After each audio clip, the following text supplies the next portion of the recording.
तारीख थी 28 दिसंबर 2022। सुबह के लगभग 6 बज रहे थे। तभी पश्चिम बंगाल के हावड़ा जिले के एक अस्पताल में एक व्यक्ति रोता हुआ भागते हुए आता है और कहता है कि रास्ते में 3 लोगों ने मेरे साथ मारपीट की है और मेरी पत्नी को गोली मार दी है। गोली लगने की बात सुनते ही अस्पताल में हड़कंप मच जाता है और डॉक्टर भागते हुए कार तक आते हैं। गोली बिल्कुल कान में सटाकर मारी गई थी। जांच के तुरंत बाद गाड़ी में पड़ी महिला को मृत घोषित कर दिया जाता है। पता करने पर पता चलता है कि मरने वाली महिला कोई आम महिला नहीं बल्कि झारखंड की एक जानी मानी डांसर और एक्ट्रेस ईसा आलिया है। वैसे तो इनका असल नाम रिया कुमारी था, मगर इंटरटेनमेंट इंडस्ट्री में ईसा आलिया नाम से मशहूर थी। क्योंकि मामला काफ़ी हाई प्रोफाइल लग रहा था, इसलिए पश्चिम बंगाल पुलिस तुरंत जांच में जुट जाती है। शुरुआती जांच में ही पुलिस को कुछ ऐसे क्लू मिलते हैं जिससे केस का पूरा रुख ही बदल जाता है। और फिर जैसे जैसे जांच आगे बढ़ती है तो कई हिला देने वाले खुलासे होते हैं। पुलिस वालों को पहले जो कहानी सुनाई गई थी, हकीकत उससे बिल्कुल अलग और बेहद खौफनाक थी। आखिर रिया कुमारी उर्फ ईसा आलिया की मौत की वजह क्या थी, उनकी हत्या किसने और क्यों किया, और इस केस में अब तक क्या हुआ, जानने के लिए इस वीडियो में आखिर तक बने रहिए। यकीन मानिए, कातिल और कत्ल की वजह जानकर आप भी शॉक्ड रह जाएंगे। फिलहाल वीडियो में आगे बढ़ने से पहले जल्दी से वारदात 24 चैनल को सब्सक्राइब कर लीजिए। आपके सपोर्ट से हमें बेहद खुशी होगी। आइए इस पूरी वारदात को विस्तार से जानते हैं। अब तक आपको अंदाज़ा हो गया होगा कि हम रिया कुमारी उर्फ ईसा आलिया की बात कर रहे हैं। वही ईसा आलिया जो कुछ महीने पहले तक कई स्थानीय भाषाओं की एंटरटेनमेंट इंडस्ट्री का जाना माना चेहरा हुआ करती थी। सोशल मीडिया में भी उनके लाखों जानने वाले थे। ईसा आलिया का जन्म झारखंड में एक मिडिल क्लास फैमिली में हुआ था, मगर इनके सपने काफ़ी बड़े थे। पढ़ाई के साथ साथ इन्हें बचपन से ही एक्टिंग का भी बहुत शौक था। यही शौक पूरा करने के लिए यह मौके की तलाश में लग जाती हैं। बहुत जल्द इन्हें मौका भी मिल जाता है। बहुत कम उम्र में ही यह म्यूजिक एल्बम में भी काम शुरू कर देती हैं। देखते ही देखते इन्हें लोग काफ़ी पसंद करने लगते हैं। झारखंड के अलावा दूसरे राज्यों में भी स्थानीय भाषाओं की म्यूजिक एल्बम में काम करने लगती हैं। उन्होंने अपना कैरियर रिया कुमारी के तौर पर शुरू किया था, मगर देखते ही देखते ईसा आलिया के नाम से पहचानी जाने लगती हैं। जैसे जैसे रिया कुमारी की लोकप्रियता बढ़ती है, इंडस्ट्रीज में काम करने वाले बड़े बड़े डायरेक्टर और प्रोड्यूसर भी रिया को अपने एल्बम में लेने लगते हैं और बदले में इन्हें काफ़ी अच्छा पैसा मिलने लगता है। काम के सिलसिले में ही एक दिन इनकी मुलाकात प्रकाश कुमार नाम के एक व्यक्ति से होती है। बातचीत के बाद पता चलता है कि प्रकाश कुमार झारखंड फिल्म इंडस्ट्री के जाने माने फिल्म एवं म्यूजिक एल्बम प्रोड्यूसर हैं। प्रकाश कुमार एक दिन रिया को मिलने के लिए अपनी ऑफिस में बुलाते हैं। बातचीत के बाद रिया कुमारी प्रकाश के साथ म्यूजिक एल्बम में काम करने के लिए राजी हो जाती हैं। इसी काम के दौरान दोनों की मुलाकात रोज़ रोज़ होने लगती है और फिर देखते ही देखते यही रोज़ रोज़ की मुलाकात प्यार में बदल जाती है। एक दिन प्रकाश कुमार रिया से शादी का वादा करके रिया के साथ शारीरिक संबंध बनाता है। कुछ समय बाद रिया कुमारी प्रकाश से शादी करने की जिद करने लगती है, मगर प्रकाश शादी करने से इनकार कर देता है। रिया कुमारी प्रकाश को बदनाम करने और उस पर केस करने की धमकी देती है। तब प्रकाश मजबूर होकर रिया से शादी कर लेता है। रिया ने काफ़ी सपने संजोकर प्रकाश को अपना हमसफ़र चुना था, क्योंकि रिया बहुत पॉपुलर होना चाहती थी।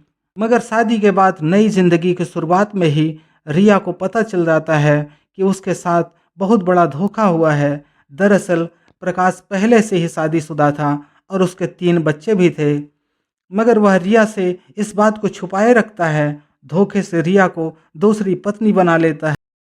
कमाल की बात तो यह थी कि प्रकाश ने अपनी पहली पत्नी को तलाक भी नहीं दिया था। पहली पत्नी को भी जब प्रकाश और रिया की शादी की बात पता चलती है तो प्रकाश से उसकी काफ़ी लड़ाई होती है। पहली पत्नी की वजह से प्रकाश और रिया में भी काफ़ी झगड़ा होने लगता है और इनके रिश्ते बिगड़ जाते हैं। रिया अकेले रहने लगती है, मगर कुछ समय बाद प्रकाश रिया के पास फिर से आ जाता है और दोनों का रिश्ता सामान्य हो जाता है। रिया को लेकर प्रकाश झारखंड छोड़कर कोलकाता में रहने लगता है। यहीं रहते हुए रिया बतौर डांसर अपने कैरियर को आगे बढ़ाती है और एक के बाद एक कई रीजनल लैंग्वेज की म्यूजिक एल्बम में काफ़ी लोकप्रियता हासिल करती है। सोशल मीडिया में भी इनके लाखों फॉलोअर्स हो जाते हैं।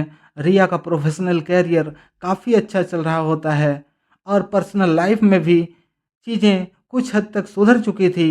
रिया अब एक बेटी की माँ भी बन चुकी थी। हमेशा की तरह नए साल के कुछ दिन पहले रिया अपने पति के साथ काम के सिलसिले में झारखंड आती हैं और 28 दिसंबर 2022 को झारखंड से वापस कोलकाता जाने लगती हैं। रिया और प्रकाश कोलकाता अपने घर पर पहुंच पाते उससे पहले ही एक हिला देने वाला दावा करते हुए प्रकाश कुमार भागते हुए हावड़ा जिले के उलुवेरिया अस्पताल पहुंचता है। प्रकाश के दावे के मुताबिक वह हावड़ा के बागनान थाना क्षेत्र के महिष रेखा पुल के पास NH-16 में सुबह सुबह 5:30 बजे जरूरी काम से गाड़ी से उतरा ही था कि तभी वहां पर 3 नकाबपोश लोग आते हैं और उसका सामान लूटने की कोशिश करने लगते हैं। तभी सब कुछ होता देख गाड़ी में बैठी रिया 3 साल की बेटी को गाड़ी में ही छोड़कर गाड़ी से नीचे उतरती है और प्रकाश की मदद करने के लिए आ जाती है।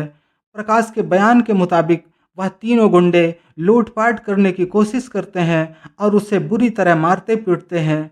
जब रिया बदमाशों को रोकने की कोशिश कर रही थी तभी एक बदमाश अपनी पिस्टल निकालता है और रिया को गोली मार देता है। प्रकाश के मुताबिक यह लूटपाट की घटना सुबह लगभग 5:30 से 6 बजे के बीच हुई थी। प्रकाश के बताने के अनुसार रिया को गोली कार के बाहर मारी गई थी। रिया को गोली मारने के बाद जब गुंडे भाग जाते हैं तब वह रिया को गाड़ी में बैठाता है और अस्पताल की तलाश करने लगता है। थोड़ी ही दूर आगे जाने पर उसे कुछ लोग दिखाई देते हैं जिनसे वह पूछता है कि क्या कोई आसपास में अस्पताल है। वहां पर मौजूद लोग प्रकाश को एक स्थानीय अस्पताल के बारे में बताते हैं।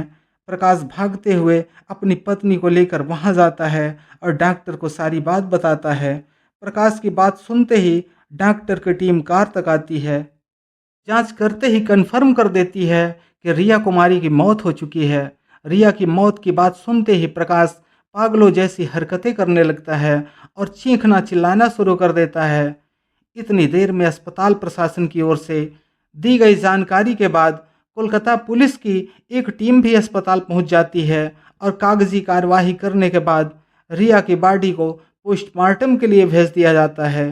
प्रकाश को वहीं बैठने के लिए कहा जाता है जिस गाड़ी से प्रकाश और रिया ट्रेवल कर रहे थे।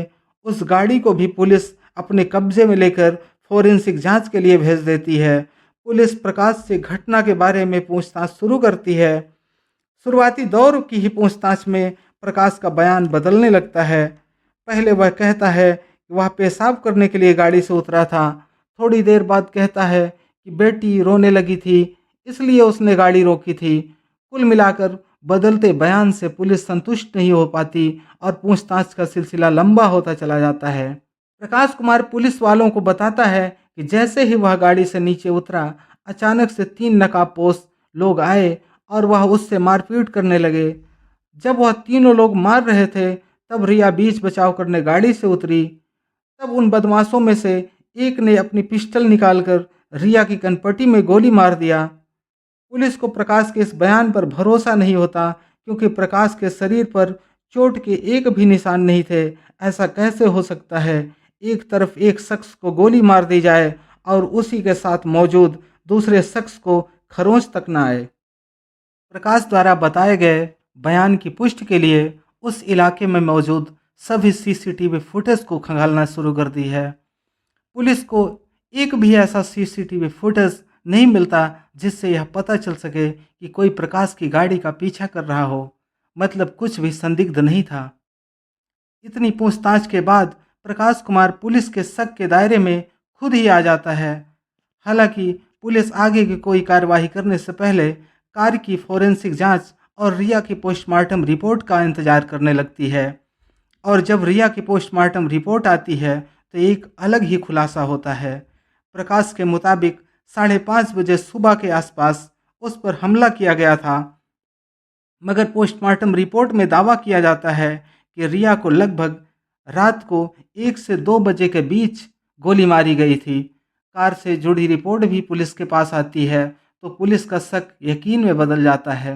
दरअसल फोरेंसिक जांच के मुताबिक कार के अंदर से 9mm बुलेट का एक खोखा मिलता है।